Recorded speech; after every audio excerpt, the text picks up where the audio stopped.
बहू के हाथ। घर की बहू शीना को इस बात का बड़ा घमंड था कि जिस काम में वो हाथ डालती थी वो काम अच्छा हो ही जाता है। शीना की हर बात में हाथ का इस्तेमाल जरूर होता था। एक दिन शीना का पति आकाश उससे कहता है, कल जो वो भिंडी बनाई थी ना तुमने, वाह वाह वाह वाह, मजे आ गए। मैंने अपने हाथों से बनाई थी।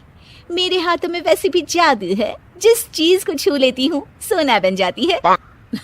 अब ये थोड़ा ज्यादा हो रहा है। मतलब अगर हर चीज को छू के सोना ही बना देती हो तुम, तो हमारे नाम के पीछे भी अंबानी लगा देते हम। चुप रहो, मुंह पे हाथ रख लो, कुछ भी बोलते रहते हो। शीना की सास बगिया से पूजा के लिए फूल चुन रही थी। सुंदर, अति सुंदर, कितने प्यारे गुलाब के फूल है, भगवान जी खुश हो जाएंगे। मैंने अपने हाथों से जो पौधा लगाया था, मेरे हाथों की कोई भी चीज बेकार नहीं जाती। हाँ बेटा, सही कह रही है, इसीलिए तो तुम्हारे पिताजी से मैंने अपने बेटे के लिए तुम्हारा हाथ मांगा था। और उन्होंने हाथों हाथ में मेरा हाथ आपकी बेटी के हाथ में दे भी दिया था। हाँ बेटा, वो तो है, पर मुझे ये बता, तू ये हर बात में हाथ क्यों बीच में लेकर आती है? माँ जी, पंडित जी ने हाथ मेरा देखकर नैनीताल में कहा था कि मेरे हाथ जगन्नाथ हैं, मेरे हाथों से कभी कोई काम नहीं बिगड़ेगा, तो मेरे हाथों की तारीफ तो मुझे करनी पड़ेगी ना। हाँ हाँ, ठीक ही कह रही हो वैसे, तो मिलाओ हाथ इसी बात पर। शीना को न सिर्फ इस बात पे गर्व था कि उसके हाथ से सब अच्छा होता है, बल्कि घर के सारे काम भी वो पहले अपने हाथ से करती, फिर कोई दूसरा उन कामों को कर पाता। एक दिन शीना कपड़े धो रही थी। अरे घर में वॉशिंग मशीन है तो सही, खुद क्यों थक रही हो? कपड़े पहले मेरे हाथ से धुलेंगे, फिर वॉशिंग मशीन से। पहले हाथ की सफाई, फिर मशीन की धुलाई। अगर आज डाकू गब्बर सिंह होता ना, तो वो ये हाथ मुझे दे दे ठाकुर तुमसे जरूर कहता, और मैं तो दिलवा भी देता तुम्हारे हाथ। हर एक काम में हाथ बटाओ, ज्यादा जुबान न चलाओ, वरना दूंगी एक उल्टे हाथ से। क्या दोगी? कपड़े दूंगी, लो निचोड़ो। ऐसे ही एक दिन, अरे बहू, ये सोफे पर चढ़कर हाथ से पंखा क्यों घुमा रही हो? माँ जी, क्योंकि मेरे हाथ से घूमेगा तो ज्यादा अच्छे से हवा देगा। अरे बेटा, फिर तो तुम गाड़ी का पहिया भी हाथ से घुमा के मायके जाया करो। एक बार आकाश ने घर पर कार लाने की बात छेड़ी। माँ, सोच रहा हूँ कि एक कार लेकर आता हूँ। ले ले बेटा, क्यों नहीं? अरे पैसे हो तो हवाई जहाज भी ले लेना।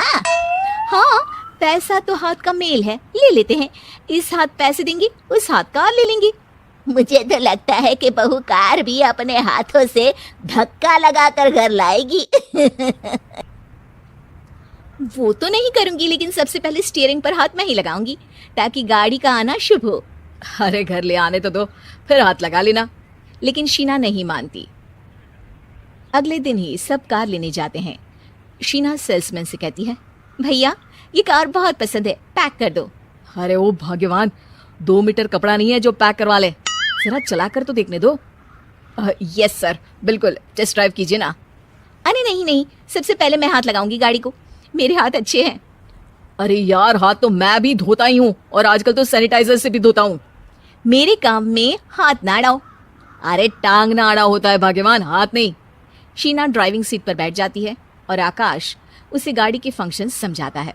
देखो शीना, ध्यान रखना, ये है स्टीयरिंग, इससे राइट लेफ्ट जाएंगे, ये है एक्सेलरेटर, इससे स्पीड कंट्रोल कर सकते हैं, और उसी के पास में है ब्रेक, जो तुम्हारी जुबान में शायद मिसिंग है। ठीक है, ज्यादा भी सिखाने की जरूरत नहीं है। मेरी माँ तो कहती है कि मैं अगर अपनी शुभ हाथ लगा दूं तो जग घूम जाए, तो ये स्टीयरिंग क्या चीज है? शीना गाड़ी स्टार्ट कर देती है और स्टीयरिंग को घुमाते हुए एक्सेलरेटर पर धीरे से पैर रखती है, और शोरूम के बाहर के एरिया में ही गाड़ी घूमने लगती है, जहाँ दूसरी गाड़ियाँ भी रखी हैं। देखा मेरे हाथों का कमाल। अब ब्रेक दबा दो, आगे गाड़ी है। शीना आगे गाड़ी देखकर घबरा जाती है और पाँव गलती से एक्सेलरेटर पर पड़ जाता है। कार आगे खड़ी एक बड़ी गाड़ी में घुस जाती है। दोनों कार से उतरते हैं। सेल्समैन भागते हुए आता है। अरे 7 लाख की गाड़ी खरीदने आए थे और 15 लाख की गाड़ी ठोक दी, ओ माय गॉड।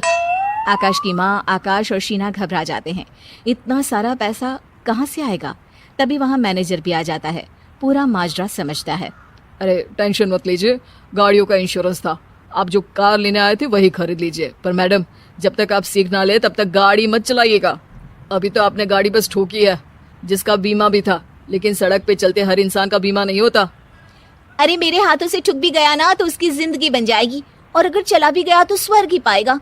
मैनेजर साहब, मेरे हाथ में कोई दिक्कत नहीं है, वो तो बस पाँव गलत जगह पर चला गया था। शीना की बात सुनकर आकाश अपना सर पीटता है और उसकी सास अपने हाथ से खुद का मुंह छिपा लेती है और मैनेजर हाथ जोड़कर माफी मांग लेता है।